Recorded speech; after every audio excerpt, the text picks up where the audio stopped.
Hello, welcome to another Night Write vlog. Today I'm pretty much just strapping in, buckling down, and writing, but I want to tell you a little bit about like what's going on in my process. Last time I saw you, I was rambling a lot and I was having a hard time because I'd hit a bit of a wall with one of my characters and just not wanting to change them. But once I kind of decided what I was going to do with the story overall, what my next part of the process was, and I just kind of got out of my head. I've actually been writing a lot this week and I'm feeling really good about where I'm at. I don't think I'm going to be able to finish the book in this vlog, but I do feel I'm going to make a very huge dent. We're nearing the point of me going back and adding a little bit more details and things like that. I can feel it. We're getting there, okay? And when I say the end, I do... What kind of focusing is that? Sorry, you need one more book to be able to be where you need to be, because I am using books to hold you up, not a tripod. But that does seem like a good segue to tell you, hello, my name is Jade. I'm a cozy political fantasy writer. I am currently working on my first book, The Solstice Court, is finished, and you can find all the information down below, as well as a list of tropes. And I have a video dedicated to my publishing process, if that's what you're here for. We're going to be working on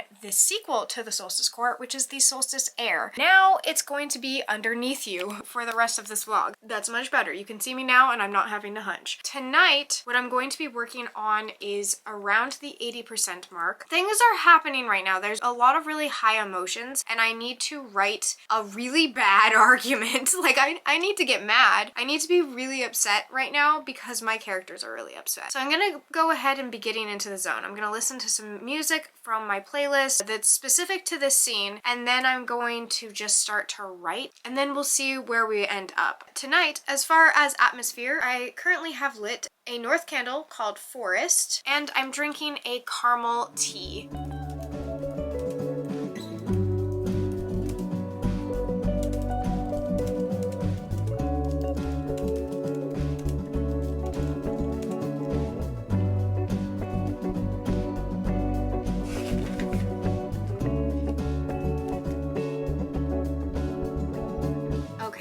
I feel really good about stopping there for half a second to go ahead and check in with you guys. I pulled a thread in between vlogs. I kind of started to unravel something and I went back and it's been so smooth since I did that. There was one thing I needed to go back and change in order to feel at peace. I went back in time and changed it and it all kind of fell into place. It feels really nice getting to this point. I mean, the argument doesn't feel nice. It's necessary and it's cathartic. A lot of this needs to be said, but it's being said out of like hurt, scared places. It's coming off really frustrating. However, apart from the emotions, what it's leading into is a really big moment that because I did the groundwork, because I went back and I did some details, it's gonna hit correctly. I'm going to get the catharsis out of writing it because I've already written the things up to the point. There's some other things that I'm not going to get catharsis out of because I haven't actually earned it, because I hadn't written those scenes yet. Right now I just know that they're going to happen. I don't get the domino feeling of being like boom, boom, boom, finished. But this scene is feeling really good because I know what's about to like erupt and happen, and it's because I went back and did the work. Yay for me, and I get to go ahead and check off one of my scenes in my outline because it's done and we're that much closer. Yes, yes, yes. Finished. That happened. That did not happen. Oh, I'm almost done with that part. I got to check off one of them, which feels good. I'm almost done with getting to check off a second one though. I did have some questions that I said I was going to answer a while back, and I'm gonna go ahead and answer some of those now. These are pretty miscellaneous vlogs. Like, yes, they are writing focused and they're at night. That's why they're called night write vlogs. But they're also just kind of, they're chill. They're laid back. They have the opportunity to have conversation. So I'm gonna go ahead and grab those questions that I had saved a while back that kind of like ask me anything, and I'll go ahead and rapid fire answer those, and then I'll get back to it. Let's go ahead and start off strong with least and most favorite part of writing a book. My least favorite part of writing a book is definitely when I need to change something like a character, or if I'm having like a block in what a character is supposed to do or how to make their motivations match. I love my characters and I like to think of them as people and people that just interact with my world, and that's kind of how it is. Who they are, I try and know really well, and then the plot is kind of decided a little bit by them, them. There's definitely goalposts, there's a roadmap, but how they get to those locations is completely up to them, and it's a lot of discovery writing in my zero drafts to get to that point. Right now I'm writing my first official draft, which means like they've already kind of woven through and figured their shit out, and now I'm trying to make it more clean and concise and something worthy of sending to my editor. However, because I did all of those things and I really feel concrete in my characters, when a character doesn't match anymore or it doesn't work, I really have like a mental block changing them. I just had a minor character in my last vlog do this where I had to change who they were. It wasn't one of my main characters whatsoever. It was very much so like a supporting character that really is only in book 2. I needed them to do something completely different from what they were doing as far as their character went. Like their personality didn't match their actions. I ended up changing who they were. I mean, they're not even who they are anymore. They're not that character. They have the same name and the same title position. They aren't the same person fundamentally that they were. I don't like that. I don't like when that happens. My favorite part of writing is definitely once all of the fundamentals are down and I get to play with things. I don't mind moving a scene, just rearranging. I don't mind doing the prose edit where I'm really changing the wording, making it more fun or creative or interesting,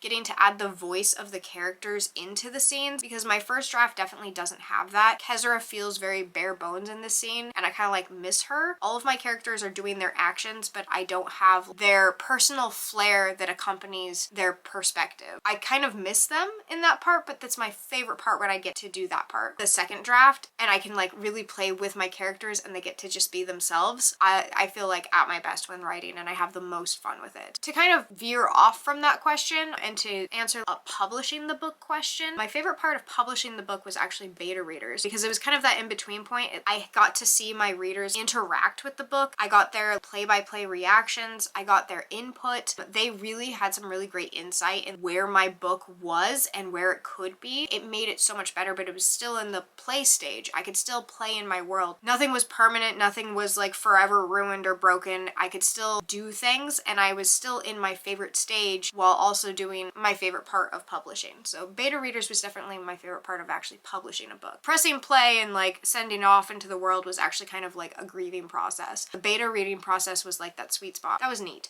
And not the question.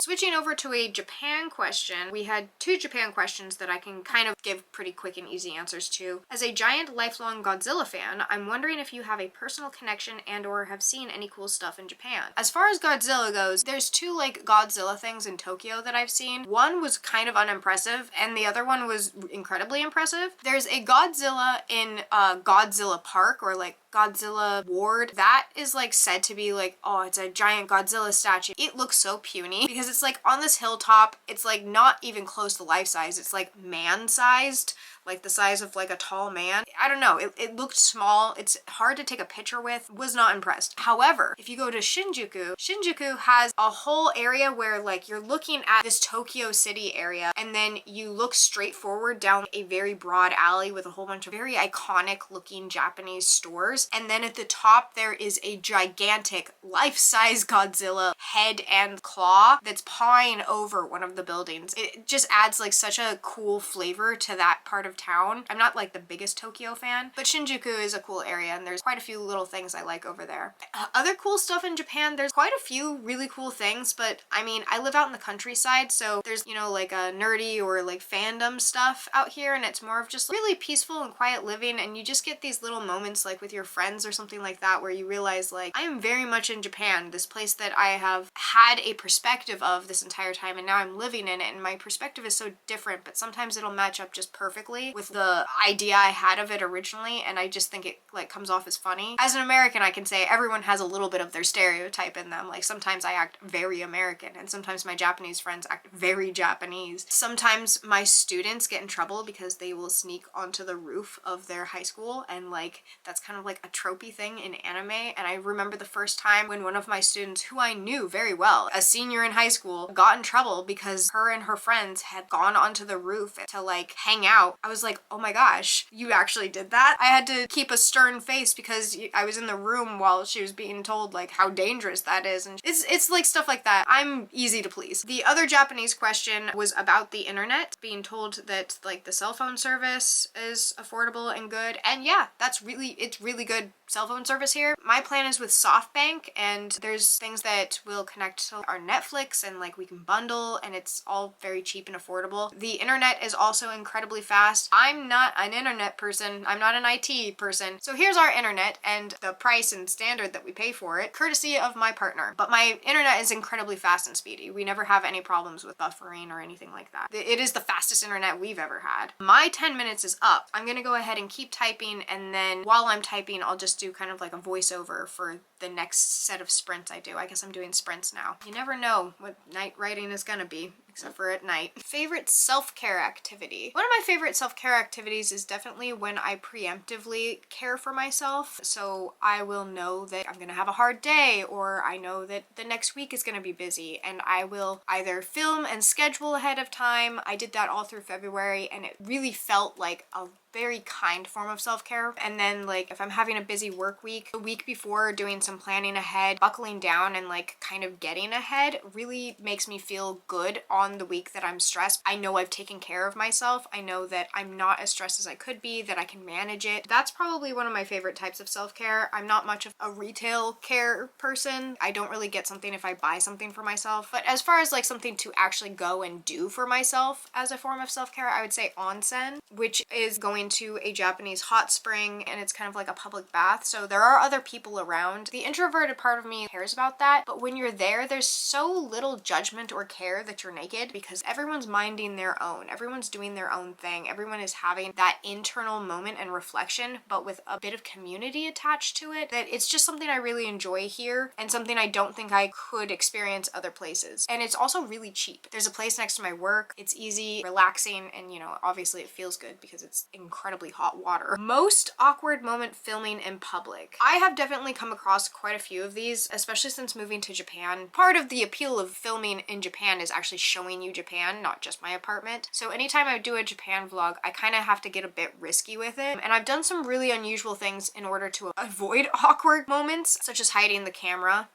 behind like loaves of bread, or like I'll do really odd angles, or I'll wait until a bus is completely empty and then I'll stay on it longer in order to get a shot of me on the bus, or I'll get to the bus early before my students get on. However, sometimes I mess up and it's unavoidable and it's awkward. I filmed a video vlog style where I was talking to the camera. I'll normally act like I'm FaceTiming my mom, and I'll start pretending to talk to my mom or whatever. I thought I was slick, but when I went back to the footage, I saw in the footage that someone like clearly saw me talking to myself and like gave me a judgmental look, and oh god, it just about killed me. I didn't end up using the footage because I just felt so embarrassed. Usually I'm pretty low-key. Sometimes I pull out my camera when I'm with my friends to try and get a bit of like what's going on in our lives, because I know I will want to remember it. I'll feel self-conscious, but my friends are really understanding of the fact that this is like one of my hobbies, so it's not actually weird or uncomfortable or awkward. It's just me getting in my head about it. Funniest blooper you've ever filmed? Anything with my cat Ima. She's no longer with us. Anything with my cats were always like really funny bloopers where like I'd be watching them back and I would be cracking up. Otherwise, I keep a lot of my stuff in. I'll take out pauses or like me tripping over a sentence, but overall, like most of the stuff that I do will stay in because I'll think it's funny or embarrassing, and so I'll just leave it in because I do a lot of vlogs. Since the beginning of my channel, my cats were always interrupting my time. As soon as I turned the camera on, as soon as I started talking, my cat Ima was wanting to scream and meow, and I used to have bloopers because she was in them so often that I needed bloopers. And then finally, do you have a favorite place to go for coffee or tea? Yes, I do.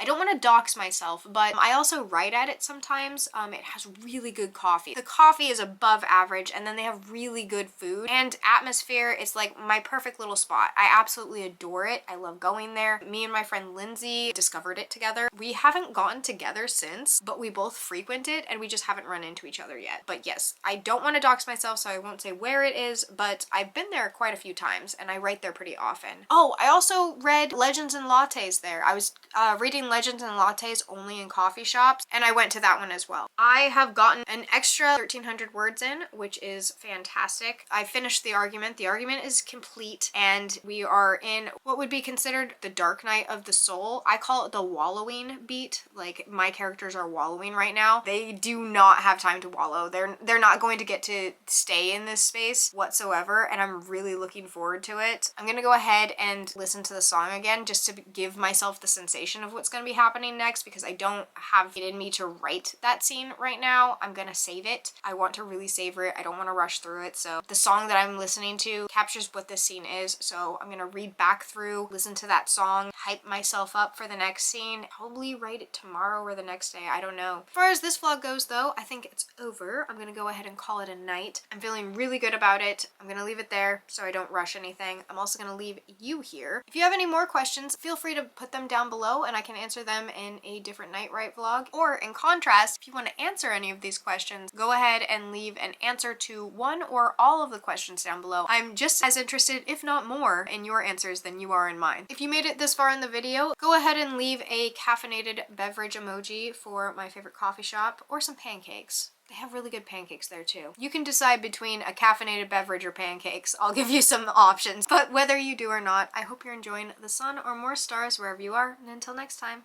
bye!